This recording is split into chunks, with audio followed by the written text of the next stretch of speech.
Evangelho de Nosso Senhor Jesus Cristo, nesse dia 10, do mês de setembro, terça-feira, Vamos ouvir o que é que nos tem a falar o Evangelho de hoje.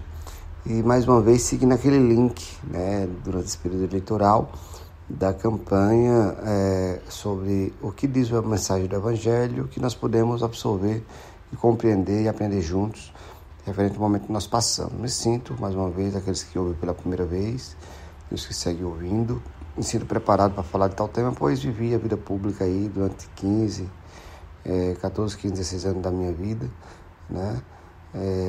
e hoje posso dizer a vocês que não só no exercício do mandato, quando fui eleito vereador mais votado da minha cidade, mas nas outras disputas eleitorais que me dispus a participar, de que o sistema ele precisa ser bem compreendido para ser melhor representado, ou modificado, ou aperfeiçoado.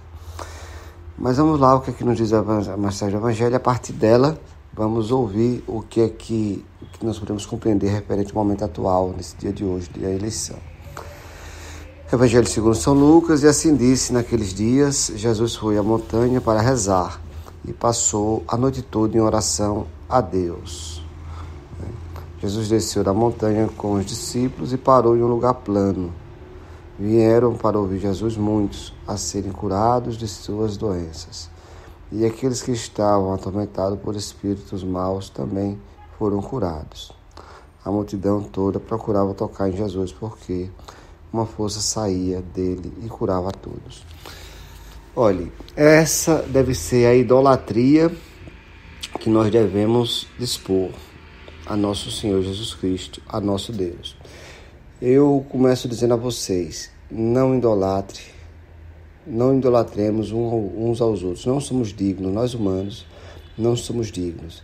E uma das vaidades que eu percebo dentro de quem quer entrar na política é justamente ter da população essa idolatria. Nem quem quer ter, que se acha não querer exercer algum poder, e de fato é um poder físico, não é espiritual, mas nem quem quer ser representante da população deve querer essa idolatria, nem a própria população deve idolatrar ninguém.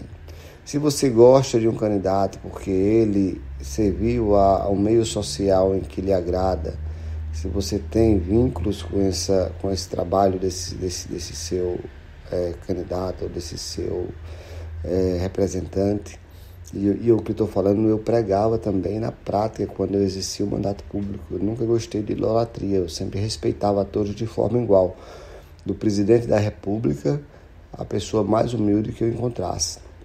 Conheço todos os governadores, os ex-governadores de Alagoas, apesar de muito jovem, mas sempre consegui me envolver no meio de todos, e como todos também me conhecem. Meu Facebook, por exemplo, está lá, há vários deles presentes: o ex-governador de Alagoas, Teotônio Vilela, o ex-governador Renan Filho, o atual governador Paulo Dantas, já estive em Brasília por diversas vezes, muitos deputados, senadores da República, enfim, sempre e as pessoas mais humildes do dia a dia das trabalhadas, sempre tratei com a mesma dignidade que sempre quis ser tratado a todos, e assim é que deve ser. Fuja daqueles políticos que querem ser idolatrados, porque esses estão com tendência a serem movimentados pela maldade, de querer ter o poder a qualquer custo. Idolatria, louvor, seguir deve ser a Jesus Cristo. Devemos cuidar dessa parte do mundo espiritual. No mundo físico, nós devemos apoiar se a gente se achar representado, e se a gente não se achar representado, devemos ter aquele voto de justificação e confirma: não voto em ninguém, mas jamais idolatrar.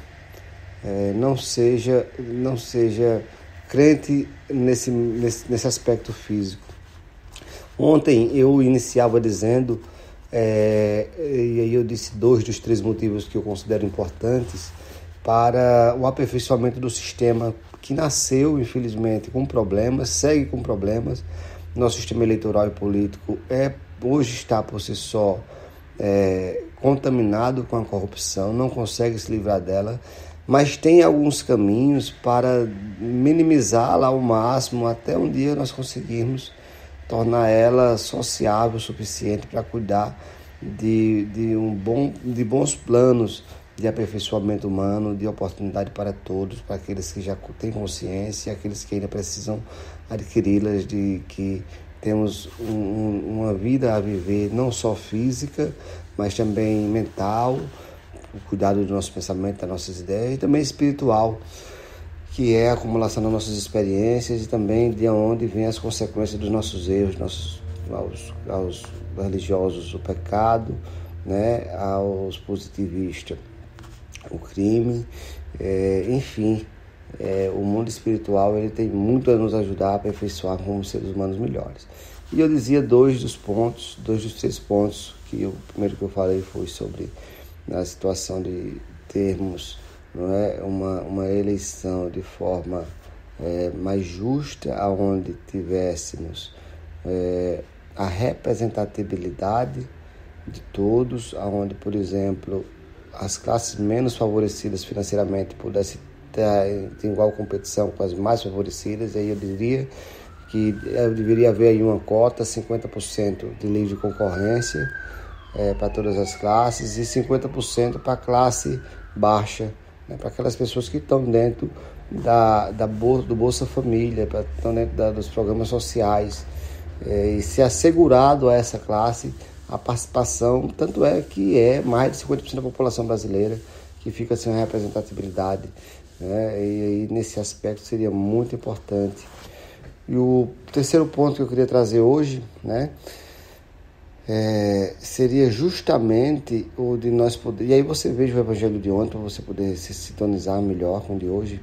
Seria o terceiro ponto que eu fiquei de mencionar, seria o de nós trazermos uma espécie de preparação eleitoral pública, vamos assim dizer, vamos dar esse nome inicialmente, que deveria passar todas aquelas pessoas que se dispõem a representar, seja no aspecto executivo, no poder executivo, prefeito, governador e presidente, ou seja no aspecto legislativo, deputado estadual, federal e senador da República e vereador do município, tivesse passar por uma preparação, por um mini curso, por um curso de prática, de teoria e prática das suas atribuições, ou executiva para quem for para o executivo, ou legislativa para quem for para o legislativo, e com média 7 para ser aprovado e estar aí sim apto a disputar o cargo público.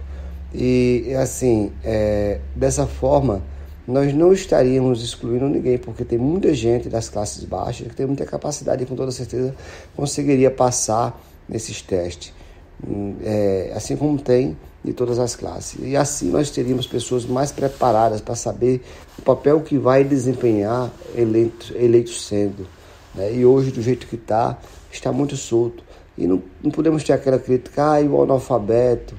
O analfabeto ele já não pode por si só disputar a eleição, é proibido legalmente, né? As pessoas têm que ter o mínimo de conhecimento didático para exercer um cargo de representação pública, de trabalho legislativo, de trabalho executivo, de cuidado da sociedade, entende? Então esses 3 pontos, os 2 pontos de ontem com esse ponto de hoje, eu digo que